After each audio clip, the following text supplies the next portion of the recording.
Uruguay वायु सेना की उड़ान 571 की कहानी, जिसे एंडीज उड़ान आपदा के रूप में भी जाना जाता है, इतिहास की सबसे दर्दनाक और खतरनाक विमान दुर्घटना की कहानियों में से एक है।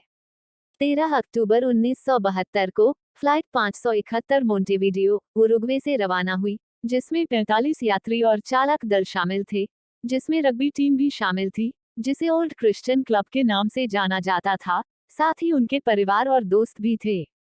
गंतव्य सेंटियागो, चिली था, लेकिन विमान कभी नहीं पहुंचा। जैसे ही विमान एंडीज पर्वत से गुजरा, उसे गंभीर अशांति और खराब मौसम की स्थिति का सामना करना पड़ा। विश्वासघाती उड़ान के बीच में पायलट ने अपनी स्थिति का गलत अनुमान लगाया और विमान 11,800 फीट 3,600 मीटर से अधिक की ऊंचाई पर एक पहाड़ के किनारे दुर्घटनाग्रस्त हो गया। प्रभाव विनाशकारी था, जिससे कई यात्रियों की तुरंत मौत हो गई और बचे हुए लोग कठोर पहाड़ी इलाके में फंस गए।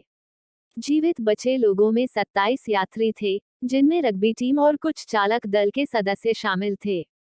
जीवित बचे लोगों को तत्काल चुनौतियों का सामना करना पड़ा, क्योंकि वे दुर्घटना की सीमा और अपने अलगाव को समझने के लिए संघर्ष कर रहे थे।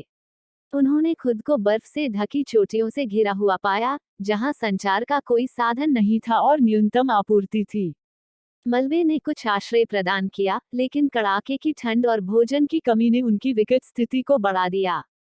दिन हफ्तों में बदल गए और बचे लोगों को एहसास हुआ कि बचाव की संभावना नहीं थी।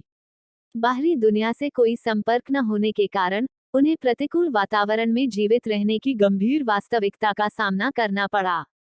जीवित रहने की बेताब कोशिश में उन्होंने अपने पास मौजूद थोड़े से भोजन का प्रबंध किया और पानी के लिए बर्फ पिघलाई।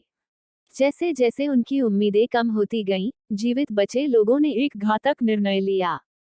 उन्होंने खुद को जीवित रखने के लिए नरभक्षण का सहारा लिया, मृतकों के शरीर का उपभोग किया। यह अकल्पनीय कार्य भूखमरी की स्थिति में जीवित रहने की हताशा से प्रेरित था। कठिनाइयों के बावजूद जीवित बचे लोगों ने कभी भी पूरी तरह से आशा नहीं खोई। उन्होंने एक घनिष्ठ समुदाय का गठन किया, जो सबसे कठिन क्षणों में एक दूसरे का समर्थन और प्रोत्साहन करते थे। उन्होंने मदद पाने के लिए अपने 2 सबसे योग्य सदस्यों को पहाड़ों के माध्यम से एक खतरनाक यात्रा पर भेजने की योजना बनाई। चरम स्थितियों को सहन करने और अपने शरीर को सीमा तक धकेलने के बाद 2 जीवित बचे लोग, नंदो पाराडो और रॉबर्टो कैनेसा, 10 दिन की यात्रा के बाद सभ्यता तक पहुंचने में कामयाब रहे। उनकी अविश्वसनीय यात्रा के परिणामस्वरूप बचे लोगों को अंततः बचाया गया, जिन्होंने पहाड़ों में 72 दिनों तक कष्ट सहा था। एंडीज उड़ान आपदा की कहानी मानवीय भावना की ताकत और सभी बाधाओं के बावजूद जीवित रहने की इच्छा का एक प्रमाण है। यह उन असाधारण उपायों पर प्रकाश डालता है जो लोग अकल्पनीय परिस्थितियों का सामना करने में